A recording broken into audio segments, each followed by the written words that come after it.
Assalamualaikum warahmatullahi wabarakatuh. Kembali lagi bersama saya Muhammad Nurul Huda dari Prodi KPI semester 2. Di sini saya akan menjelaskan mengenai tentang akhlak dai dalam perspektif Al-Qur'an. Lanjut ke pembahasan. Latar belakang dari pembahasan kali ini yaitu Islam adalah agama dakwah. Artinya agama yang selalu mendorong pemeluknya untuk senantiasa aktif melakukan dakwah. Oleh karena itu, kemunduran dan kemajuan umat Islam sangat berkaitan erat dengan kegiatan dakwah tersebut. Dalam Al-Quran disebutkan orang-orang yang berdakwah dengan sebutan khairu ummah atau sebaik-baik umat. Dakwah dalam Islam merupakan tugas yang sangat mulia, tugas para nabi dan rasul, dan juga merupakan tanggung jawab seorang muslim. Pada kenyataannya di lapangan tidak seperti idealnya akhlak dai yang disebutkan di dalam Al-Quran, bahwa profesi sebagai dai itu dianggap hal yang biasa saja. Kenapa demikian? Karena para dai belum sepenuhnya mengetahui dan menyadari akan perannya sebagai dai. Pada pembahasan kali ini ada 3 rumusan masalah. Yang pertama, bagaimana pengertian dan kedudukan seorang dai dalam perspektif Islam. Yang kedua, apa saja karakter akhlak terpuji yang harus dimiliki oleh seorang dai menurut Al-Quran. Dan yang ketiga, bagaimana tantangan akhlak seorang dai di era modern saat ini. Selanjutnya ke pembahasan yang pertama, bagaimana pengertian dan kedudukan seorang dai.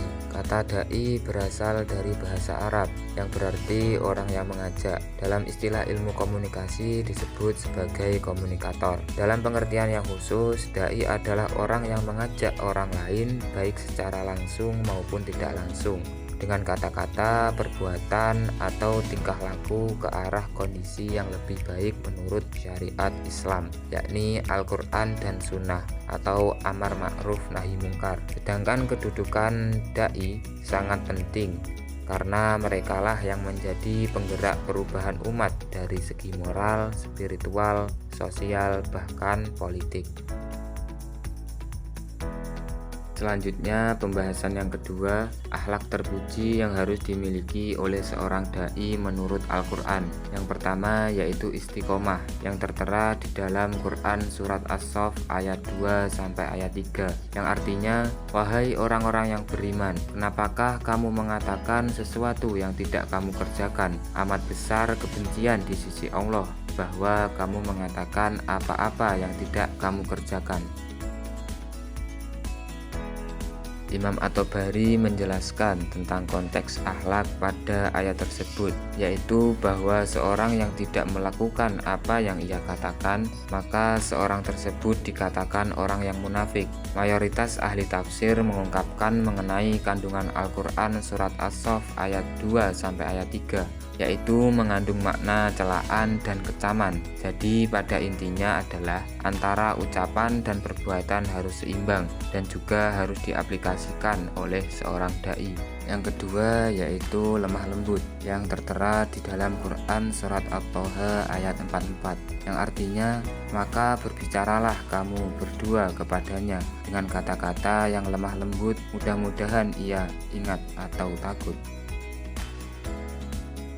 Ayat 44 surat Thaha tersebut merupakan perintah Allah kepada Nabi Musa dan Nabi Harun untuk mendakwahkan ayat-ayat Allah kepada Fir'aun dan kaumnya. Fir'aun sebagai seorang raja Mesir memiliki watak yang keras, sombong, dan menolak ayat-ayat Allah. Dalam surat Thaha ayat 44 ini, tafsir Al-Maraghi memberikan penjelasan bahwa qaulan layyinan berarti pembicaraan yang lemah lembut agar lebih dapat menyentuh hati dan menariknya untuk menerima dakwah tersebut. Jadi sebagai dai dalam proses penyampaian sebuah ajaran Islam dan mengajak dalam kebenaran kepada masyarakat harus dengan cara akhlak yang lemah lembut.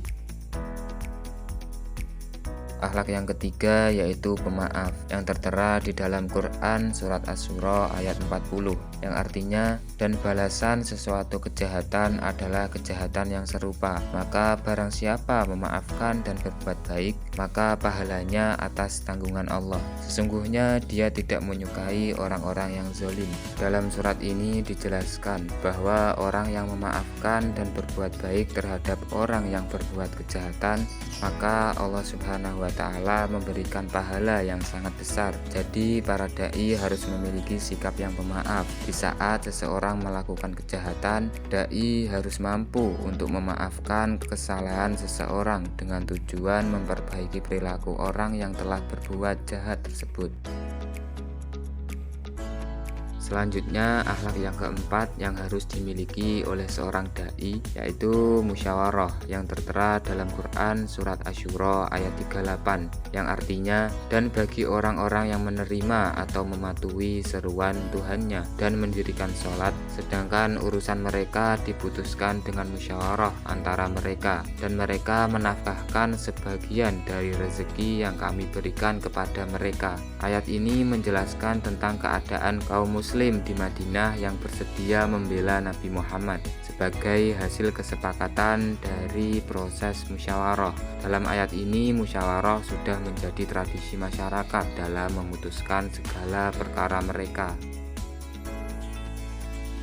Selanjutnya yang kelima yaitu tawadhu atau rendah hati, yang tertera dalam Quran surat Al-Isra ayat 37, yang artinya, dan janganlah kamu berjalan di muka bumi ini dengan sombong, dan sekali-kali kamu tidak akan sampai setinggi gunung.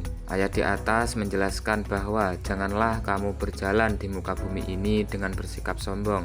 Maksudnya adalah mereka berjalan di muka bumi dalam keadaan tenang dan penuh kewibawaan. Yang keenam yaitu tawakal, yang tertera dalam Quran surat Ali Imran ayat 159, yang artinya, maka disebabkan rahmat dari Allah lah kamu berlaku lemah lembut terhadap mereka.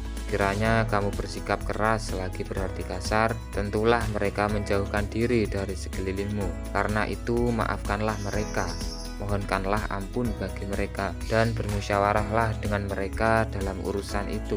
Kemudian apabila kamu telah membulatkan tekad, maka bertawakallah kepada Allah. Sesungguhnya Allah menyukai orang-orang yang bertawakal kepadanya.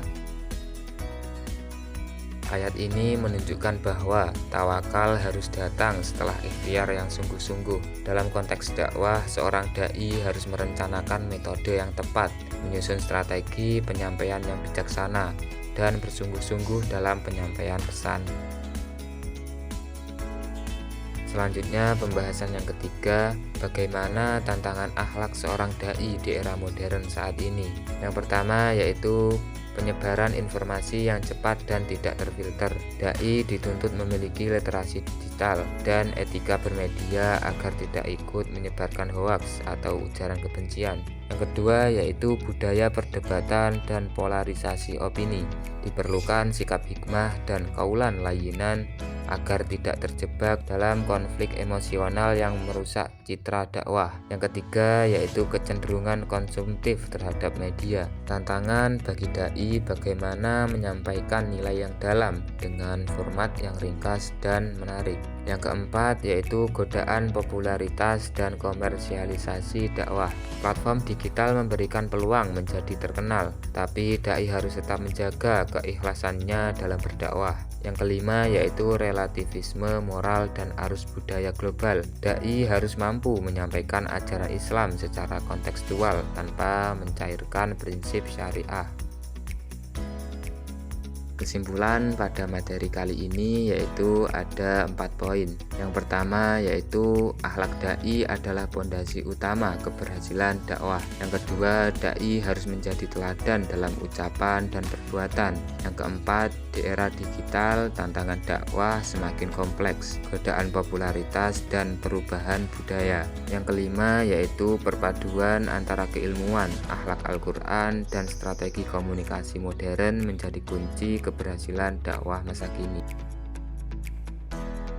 Sekian penjelasan mengenai akhlak dai berdasarkan perspektif Al-Quran. Saya Muhammad Nurul Huda, ada kurang lebihnya mohon maaf. Pamit undur diri. Wassalamualaikum warahmatullahi wabarakatuh. Audio Jungle.